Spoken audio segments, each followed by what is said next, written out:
Elmo, Cookie, are you ready to see my monster piece?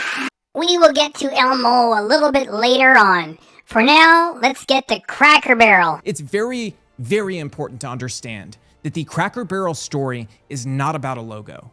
It's not at all about a logo. It is about a country, it is about our heritage, and it is about our culture. It's about a power structure built to tell us that we are somehow backwards, embarrassing, or bigoted. That whiteness or American pride is something to be ashamed of or hidden at all costs. Please allow me to interrupt for a moment. That is RobbyStarbuck, and he's going to tell you all about Cracker Barrel changing its logo to something weak and woke. And I'm pausing here for a moment because he's talking about patriotic sentiment, which is to be dismissed as something to be ashamed of or something only for extreme right-wing folks.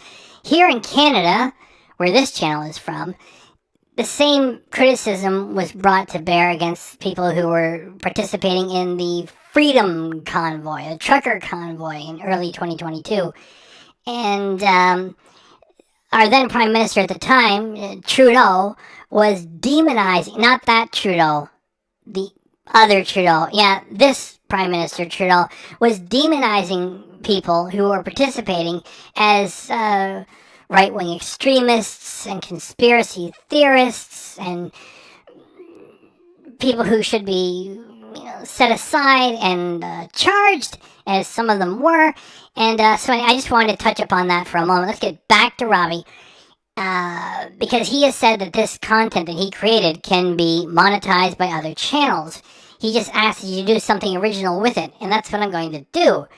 So let me just for the legalities of it. Let me show you the part where he says that you can monetize his content, and any of you can do the same too. There will be a link in the description to his piece, which you can go monetize, as he's going to tell you that you can do. It's critical that we spread the word about this so our friends and family know what's going on. And I don't care about monetizing this video. Take it, use it, clip it, post it anywhere you want. You can monetize it yourself for all I care. Take the evidence that I've put out though and make your own content. I don't care how you do it, but make sure you expose this company for who they really are. Now let me give you some context, because a day before Robbie published this piece that I'm going to share with you, CNN did a roundtable, and they reacted in part to what he had already been saying before he published this piece. So at one point, the anchor says to the few jokes that are coming up, because it's sort of halfway funny, you know, they took away the cracker, the white guy in the logo, and they took away his barrel, and now there's nothing left. So for the most part, it was the usual CNN leftist line, and they are dismissing Robbie as a right-wing activist, and both parties are doing the same to each other. And so far as the media is concerned, if you're on the left, you dismiss comments coming from the right as extremism, activism, and if you're on the right, you dismiss everybody on the left as an extremist activist, and that's just the way it has gone. And so she says the real reason is that Cracker Barrel doesn't have a problem hiring LGBT people, and because of that innocent, harmless decision, they are now the target of all of this backlash, as she calls it, from the right. And that's not accurate. That's not the reason why. It goes much deeper than that. Yet when it comes to the legacy media, they give you a very simplified version of what's going on. It's with the more grassroots media, things that you can create on your own and then publish on YouTube and other platforms. That's where you get the full story. So here you have all these so-called professionals at CNN who are vilifying Robbie as a right-wing extremist and not giving you the full story. The truth of what they're doing with this logo change is much deeper. So I'll get to the CNN comment, and here it is. On a serious note, the undercurrent of a lot of this is that this is a company that no longer has a policy of not hiring LGBTQ people, that has tried to create a workplace environment that is welcoming. Don't mind me, I'm just breaking up the CNN footage a little bit so they don't put a copyright claim on my work, putting together Robbie's work with my own, and then they get all the money as if they need it. So it's a lot more than just being welcoming to LGBT people who want to get a job at Cracker Barrel. And anyway, I'll explain that more as we go along. To all of its employees. And for that reason, people like right-wing activist RobbyStarbuck are saying that they are woke. There is an undercurrent that if you acknowledge the existence and perhaps the humanity of people who are LGBTQ or whatever, then suddenly you become woke and suddenly you become entitled to this kind of backlash. That is CNN's take on this, which is Cracker Barrel is merely being fair to LGBT people in addition to everybody else who is not LGBT. So they are just being fair across the board, and their assessment is that for a right-wing activist such as RobbyStarbuck, that means that Cracker Barrel is woke. Therefore, they deserve a horrible economic backlash. That is not what is happening. And when I finally get to playing RobbyStarbuck's video, it will prove just that. Thing is, I don't know too much about him. He seems very right-wing, and maybe I might not agree with everything he has to say. And you guys know that we are big Muppet fans here. And my feeling about the whole LGBT thing as it relates to Cracker Barrel is that my feeling is I have nothing against anybody who's attracted to their own gender.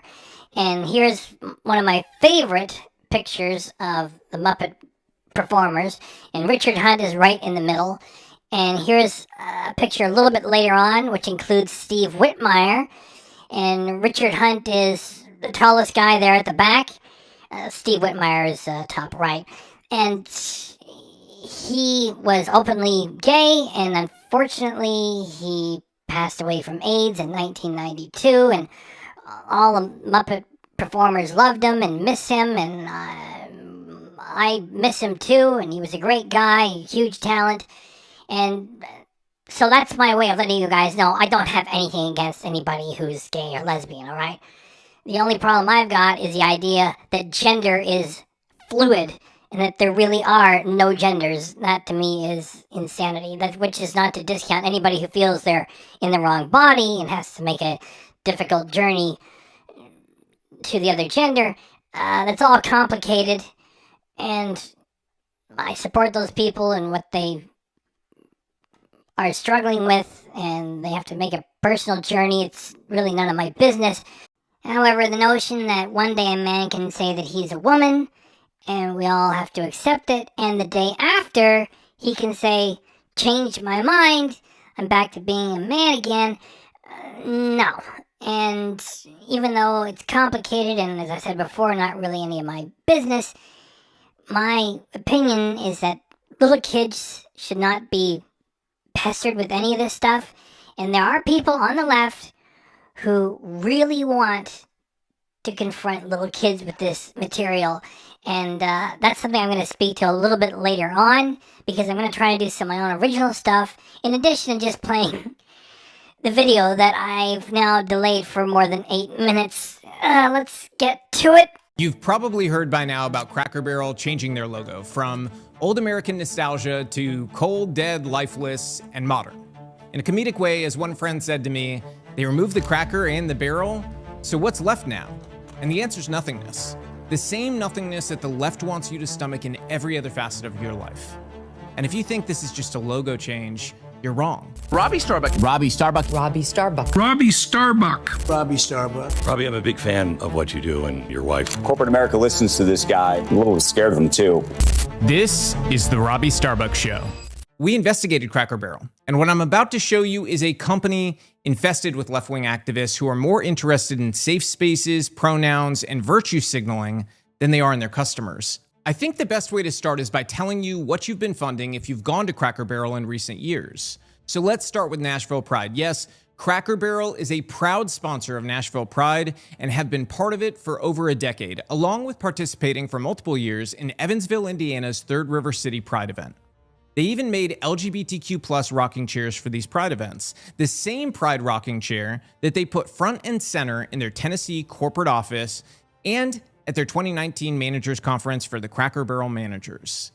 That Tennessee corporate office I mentioned is located in a place called Wilson County, one of the most conservative counties that you will find in America. The fact that it's located there is important to this story because what's happened here is a microcosm of the parasitic operating procedure of left-wing activists.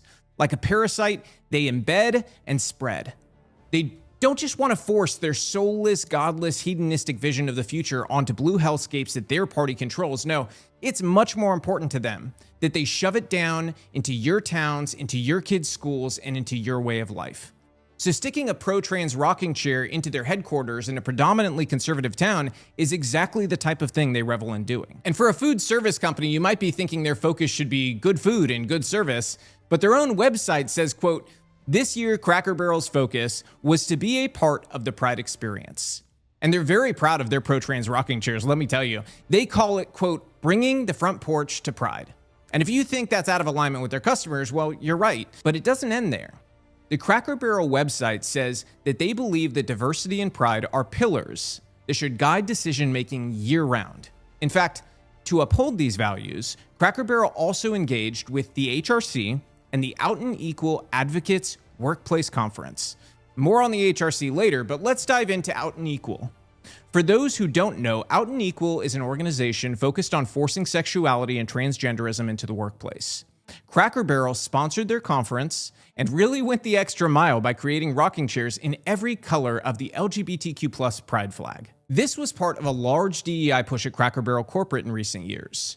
Cracker Barrel was so devoted to this DEI push before most even knew DEI was a thing that they were given an award by the Out and Equal Advocates for having 2018's top LGBT ERG group. Yes, Cracker Barrel has a special group for LGBTQ plus employees. Again, back in my day, a club about the sex you like to have at work would have been called sexual harassment, but now it's apparently empowering and virtuous if you make a club about it. That's not the only award they've won, though. No, they also won Nashville LGBT Chamber of Commerce's award for corporate diversity. To really drive home how out of touch the company's become, here's a photo of a former Cracker Barrel employee's cubicle, where you can see his pronouns listed on his Out and Equal name tag, along with what appears to be a Gay Pride FBI logo and various virtue signaling signs. Cracker Barrel also took part in something called the Southern States Forum, where they discuss how to advance the far-left agenda and normalize transgenderism and their causes in Southern states. At this forum, they did a workshop on the Cracker Barrel, quote, timeline of progress. This is about advancing LGBTQ plus issues. So are you getting Cracker Barrel vibes yet? I doubt it, but buckle in, because the crazy train is just leaving the station. Now back to the HRC. If you're not familiar with the HRC and you thought of Hillary Clinton, somehow the actual HRC is worse than Hillary. In fact, in the most Orwellian twist, their full name is the Human Rights Foundation.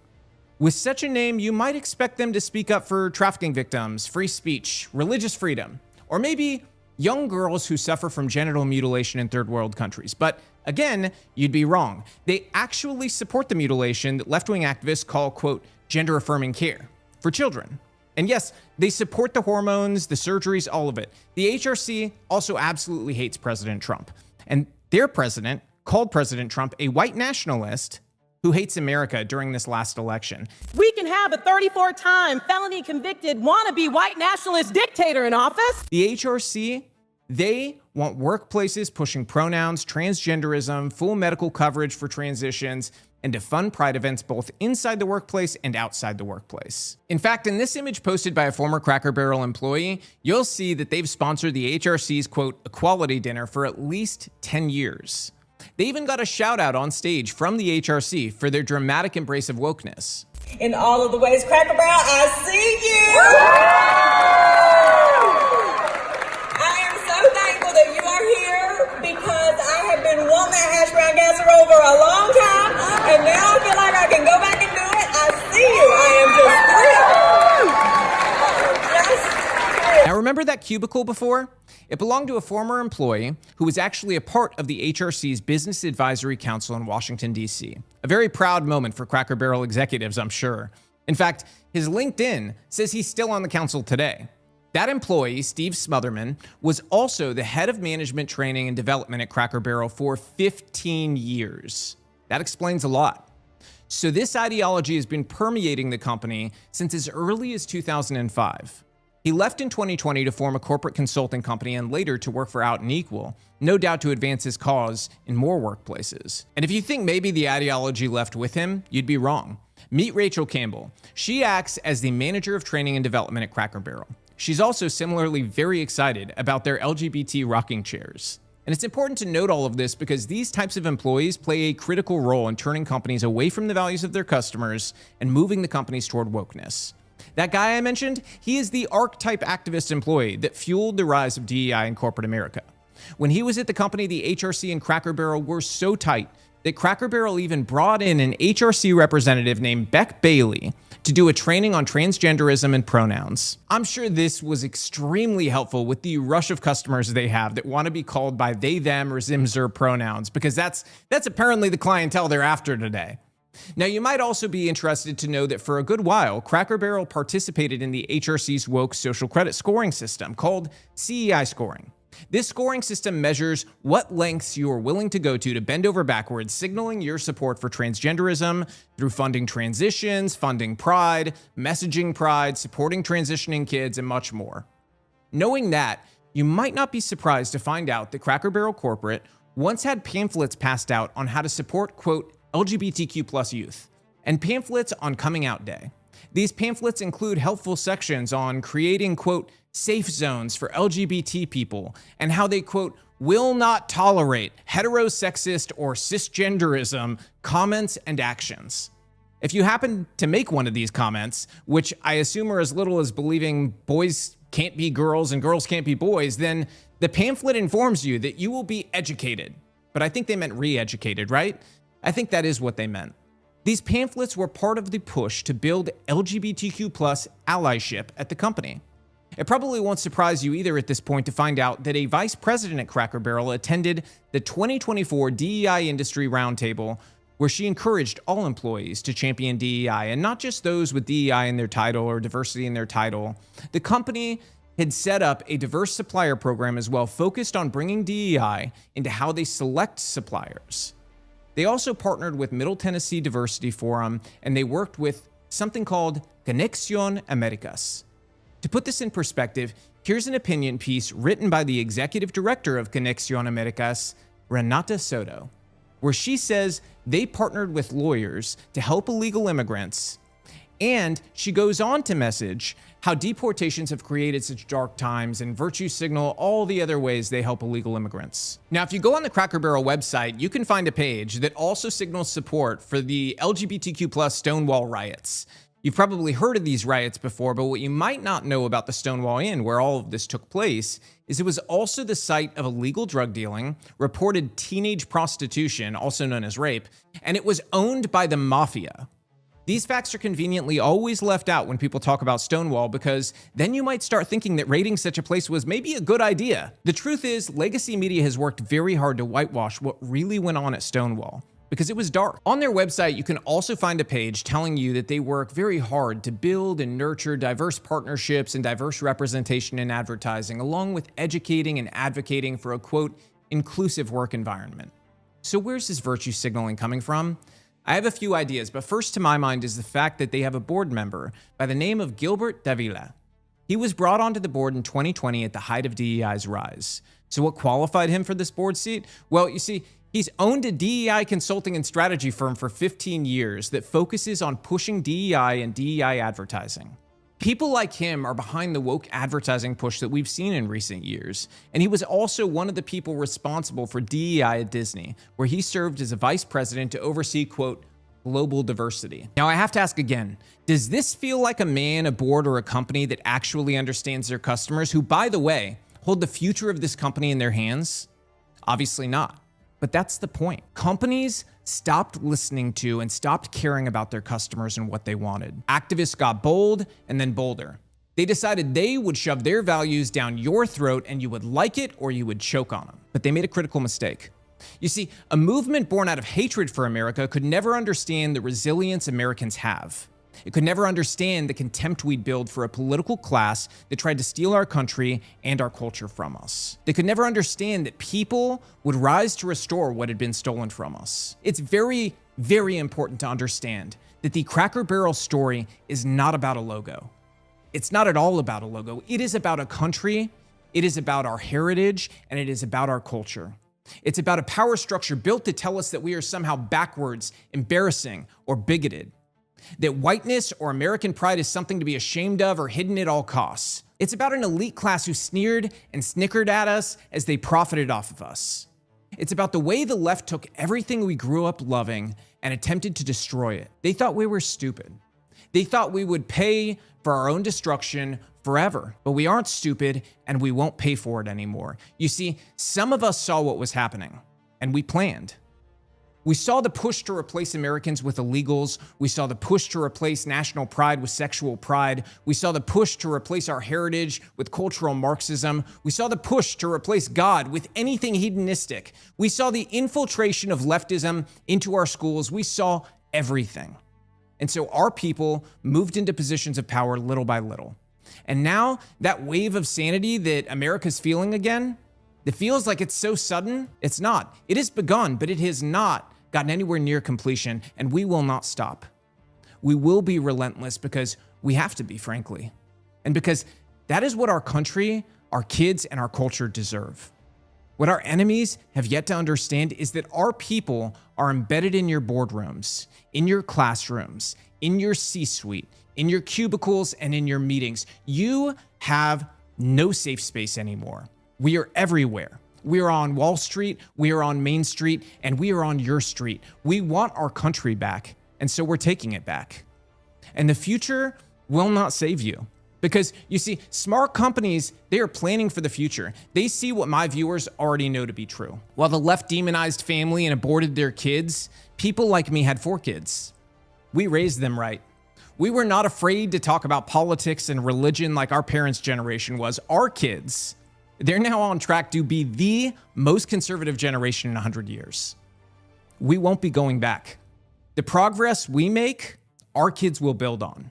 And you can count on that. Over the last year, our movement has killed woke policies at some of the biggest companies on earth. And companies that fight us, that test us, they meet their economic demise. When we targeted Tractor Supply, they lost $2 billion in market cap. When we targeted John Deere, they lost 10. When we targeted Harley Davidson, they fought back for the longest out of any company until finally caving to us, and it has utterly destroyed them that they fought us. I can go on and on down a list. Now, which path will Cracker Barrel take? I don't know, and honestly, I don't particularly care because we've won. They just don't know it yet. You see, their options now are to apologize, fix this, have heads roll, and get back to sanity, in which case we win, or economic Armageddon. They'll stretch this out and have multiple horrific earnings reports as they realize people stop going to shop there and to eat there. Either way, we win. It's just a matter of choosing the easier fix-it path now or the more painful path later. The choice is theirs.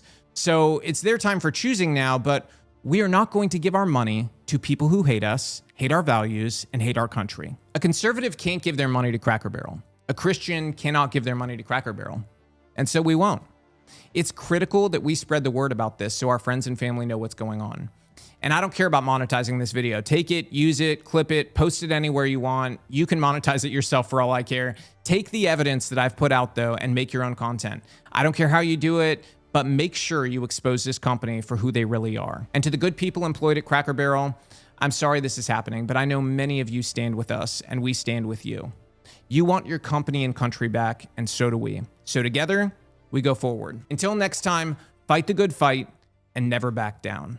Do you remember when he said national pride was being replaced with sexual pride and that the schools had been infiltrated?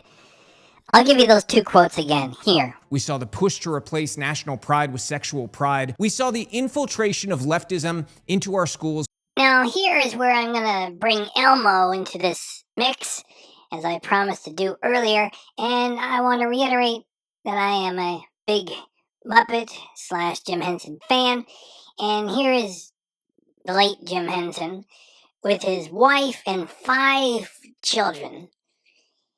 And as we move from that over to this, page, which was taken from a 1970 edition of TV Guide magazine, and this was shortly after Sesame Street got started. Like, it might have been months, for all I know. And you can see the design of the Muppets, which chiefly came from Jim Henson himself, working with other people as he gathered more artists to his team. This is a design that belongs to him.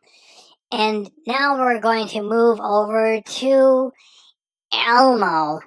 Jim Henson passed away 1990, which is 35 years ago. And there is Elmo on Sesame Street. And that is Jim Henson's work. What would he think of what they're doing? Back in the day, Sesame Street was a work of art. It was experimental and included a lot of little extra films that you just don't get these days.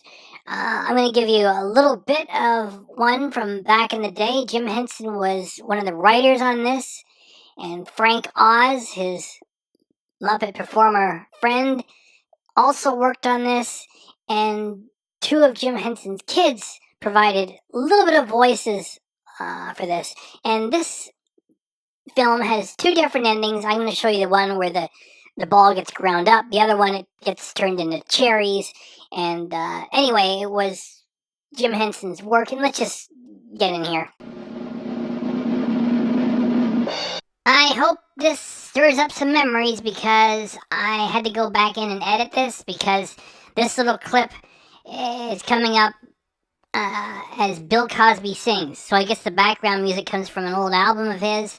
And yeah, so I'm going to give you just a few seconds of it. That is what Sesame Street used to be. It is no longer. And has no signs of ever going back to what it once was.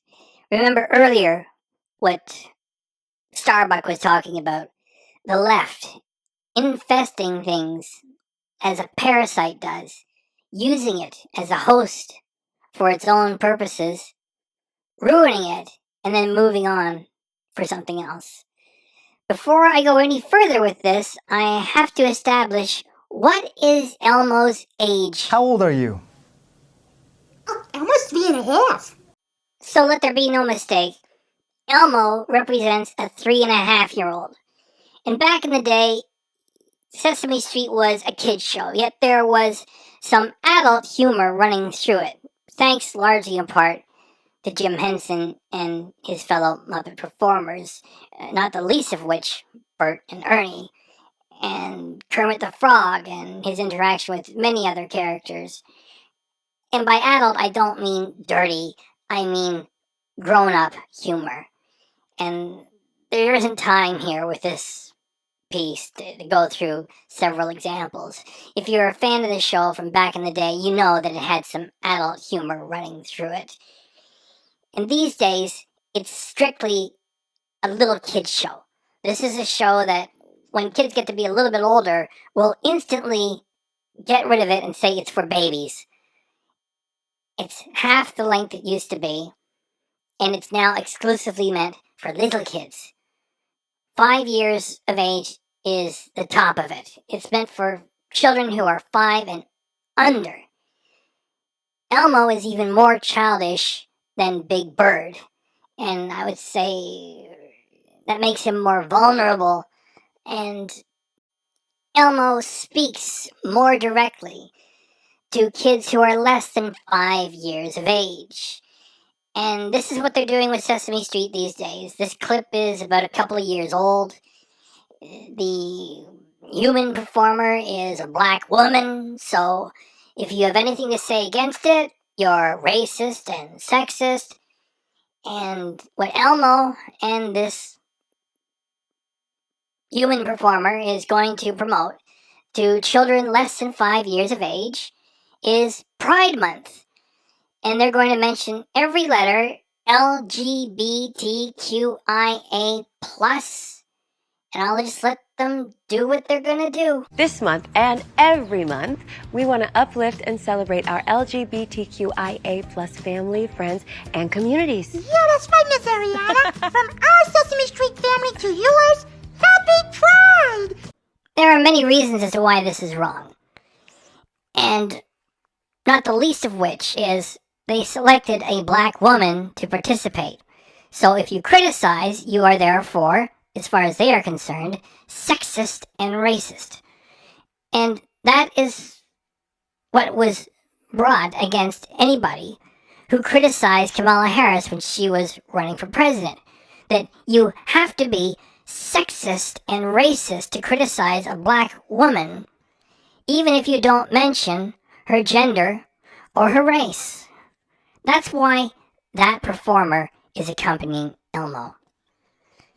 The other portion is, if you criticize, the rebuttal is, why do you hate love? That isn't what it's promoting. Pride Month. Ask me how society has to accept a month of this. Is no longer about accepting and being kind to and reasonable with people who just happen to be attracted to their own gender. I said earlier on with this production that I have nothing against people who are attracted to their own gender. And one of the Muppet performers was the late Richard Hunt, who was openly gay. I have no hatred towards him, and the other Muppet performers didn't hate him either. This is no longer about being accepting of people who are attracted to their own gender. Homosexual men, lesbian women. It now stands for what it stands for, which is exactly what Elmo and that woman had to speak about, which is LGBTQIA+. What does that mean? It means lesbians, gays, bisexuals, transgenders, queer, intersex, asexual. And the plus at the tail end of it all means whatever else you can imagine and want to add to it. Little kids are not thinking about sex. Is it not extraordinary that the Children's Television Workshop, or whatever gang of idiots is putting this stuff together, with all of their expertise, does not realize that little kids don't have sexual thoughts. They're not getting attracted to the opposing genders or the same genders, and they don't have an appetite to be attracted to both genders. Why are you confronting little kids with the concepts of lesbians, gays, bisexuals, transgenders, queer, intersex, and asexual, and whatever else you want to add to it? And the last two letters, intersex, asexual, that's very complicated, and the last one is very intellectual. These are concepts that do not need to be brought to little kids. And you know what? People are getting fed up with this and are beginning to lose their imposed shame in speaking out against it. Here is something else that I don't like. Drag queen story time. What's the purpose of it? Is it all just to be nice to drag queens? I don't know. There a problem? Did children need extra help in being nice to drag queens? Is that part of growing up? Is that part of a childhood or something? I don't know. The purpose of this is to teach to children that there are no genders. There are no genders. There's no men, there's no women. If one day you feel that you're a woman, that's fine. The day after you feel that you're a man, that's right. There are no genders. And you think I'm making this up? That is from their official website. You can go there. The address is dragstoryhour.org. Go there and scroll down, and the copy that you will read will tell you that it is there to instruct children that there are no genders, about the wonders of gender fluidity. What possesses a fat middle-aged man to tape down his wiener, put on fake boobs, put on a dress and way too much makeup, and then they have to perform in front of little boys and little girls who don't have an appetite for this? You might ask yourself, where did this come from? What nutcase came up with this? It's Michelle T, who considers herself to be an author of some kind. And unfortunately, she's written far too many books over too little time, and left-wing extremist organizations give her awards to give her some sort of air of credibility. Now she considers herself to be an award-winning author, not only of her normal material, yet also an author of children's literature. Never mind the classic books of the past. We have Michelle T. What else do we have from her? A book on modern witchcraft. You might want to add that to her other book on the new tarot reading. So we have a modern-day witch is the author of this program for children to teach them that there are no such things as men and women. I went to Wikipedia to find out if she even has any children of her own. And I didn't read the whole thing, just the blurb underneath her picture, which usually lets you know if they have a spouse and if they have kids. It didn't say that she had a spouse or kids. However, before I went ahead and said she doesn't even have kids, I went and I did a deeper search. She married a woman, and she had a child through artificial insemination. And she wrote a book about it, elegantly titled, here it comes, quote, "Knocking Myself Up," close quote. And if somebody doesn't believe in God, they still have a right to live and express themselves. I got no problem with that. What is disappointing is that they insist on infecting institutions that were established long before they asserted themselves. And most of the stuff is just in the imagination anyway, so I don't even think they're being champions of something which is real. This is an indulgence for the most part. It's an intellectual indulgence, a political indulgence. There isn't any history of this to speak of aside from people who are attracted to their own gender. They have to get into schools, and they have to get into things such as Sesame Street. Not for the purposes of education, it's for the purposes of indoctrination and grooming. Little kids are not having feelings about this either way or any other way. Yet people such as this are determined to preach to kids that there are no genders. And that is something that I do disagree with. I did say earlier in this video that if there are people who believe they're in the wrong body and have to make the difficult transition to the other gender, complete with surgery, I support them in what they're doing. Yet, for the most part, a lot of this is confusion. Some people, I believe, really do feel that they're in the wrong body. And for the most part, I believe there's a lot of confusion. And there's a lot of people who do have the surgery who, after it is completed, say to themselves, my God, what have I done? So, to confront little kids with this stuff is to bring about confusion where none exists. And it's these activists who are determined to create more people who believe there are no genders. That's what they really want. It's not that they want acceptance for people who think they're in the wrong body. They want to get across the idea that there are no genders. There's no men. There's no women.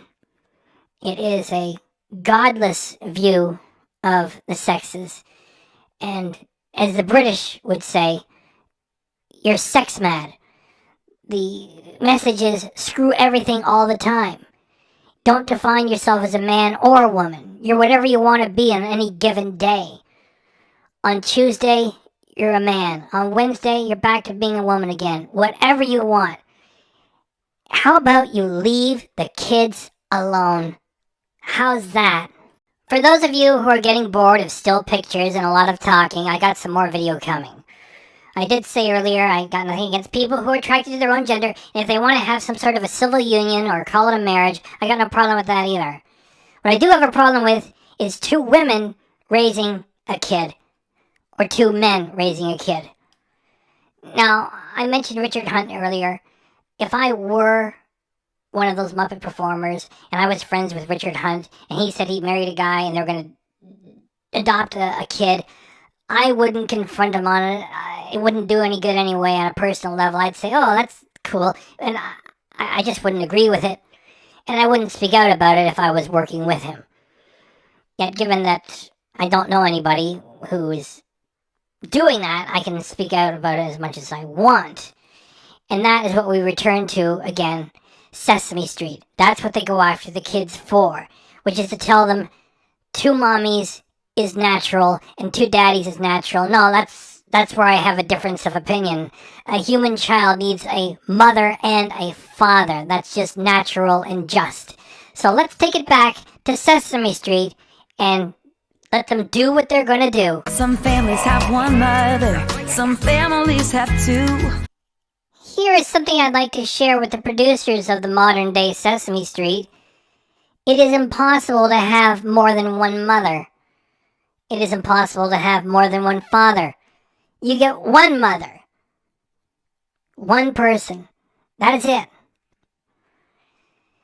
Maybe I'm wrong as far as same-sex couples adopting kids. Maybe it's not all that bad. It's just not right from the start. This video is getting too long and it's starting to fall apart because I'm rushing to finish it. So I might not be making as much sense as I would like to be doing. With that said, I'm going to maintain my stand that Pride Month should not be promoted to little kids because it doesn't involve them, and it shouldn't be promoted to them on Sesame Street. And drag queen story time is immoral because it's just trying to create confusion in little kids and get them to believe that there's no such thing as genders. And as I said before, I don't want to seem intolerant. If there are a few people who feel they are in the wrong body, some of them have to be just confused. And confronting little kids with this stuff is creating confusion and suffering and things that might be mistakes. And I'm not even getting into the whole subject of, kids in their very early teens being given drugs and offered surgery. That's a whole other subject. To back up what I have to say, and because I want to end this video on an entertaining note and not with still pictures, I'm going to take you to the website. Here we go. So starting from the bottom, yeah, you want that guy in front of your little boys and girls. Him and his rainbow lamb. Okay, these pictures, they're going by too quick. I'll just let the pictures go, and then they're going to stop playing. And then I'll have to try to make fun of a couple of them. Okay, okay, if I don't touch it, I think they'll just, okay. So, come on, change again. Okay, there's a book there that says neither, and the other book says, do cows meow? I mean, that would be par for the course, huh? And I got a little bit I want to do for him. It's just when you touch the pictures to make them stop, they stop playing. So I already mentioned the books there. Okay, move. Okay, it's going to stop here. Alright, this guy looks to be about 56 years of age, 310 pounds. He's lived his whole life alone. There's no kids. And now he's letting his inner butterfly loose by performing like this in front of little boys and girls. And it says over here, what an amazing way to teach individuality, empathy, and acceptance, says Alexis Hernandez, first grade teacher at PS 118, the Maurice Sendak Community School, whatever. I'll let go of that, see if we get one more picture. I don't think so. Okay.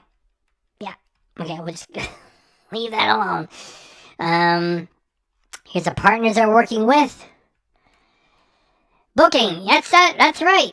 Yeah, you can have this perform in front of little kids to teach them that gender is fluid. Okay, we've had enough of that. Oh boy. What is wrong with people? Like, who asked for this? We know who asked for it. The witch. And there's a picture I showed you earlier. It's right from the website. Yeah, leave the kids alone, okay? What is Drag Story Hour? It is just what it sounds like. Drag artists use the art storytelling to read books aloud in libraries, schools, bookstores, and beyond. Well, I guess the best one is the schools and the libraries, huh? Drag Story Hour celebrates imagination and other things. No, I'll just stick to the copy. Drag Story Hour celebrates imagination, self-expression, and the fluidity of gender at every age, especially below the age of 5. That's when it's at its best. I can't help save to interrupt it. Through glamorous, playful... I'm going to interrupt all of this, and perverted and proudly queer role models. Oh my gosh, I had no idea it was this terrible. It creates joyful spaces that reflect the diversity of the world we live in.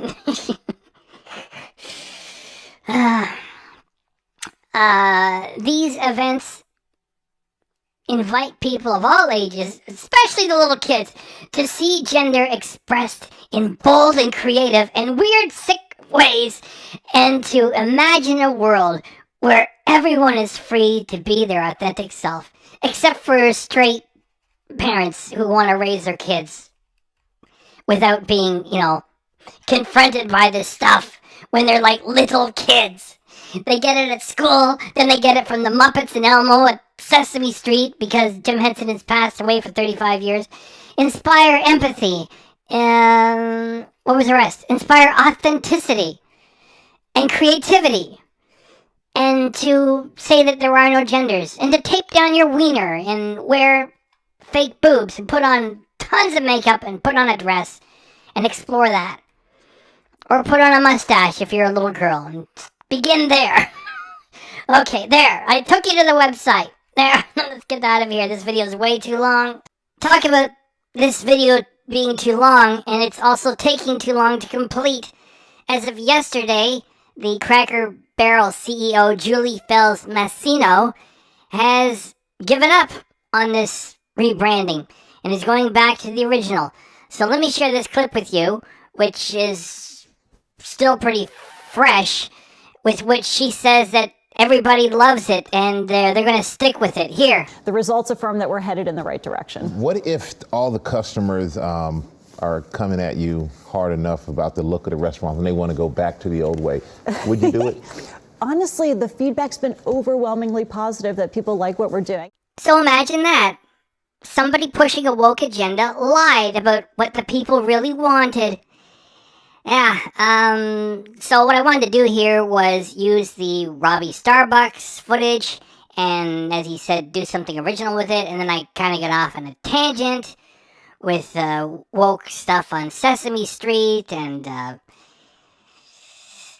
gay couples adopting kids, and maybe it's not so bad. Anyway, like I said before, I'm still standing on the other points.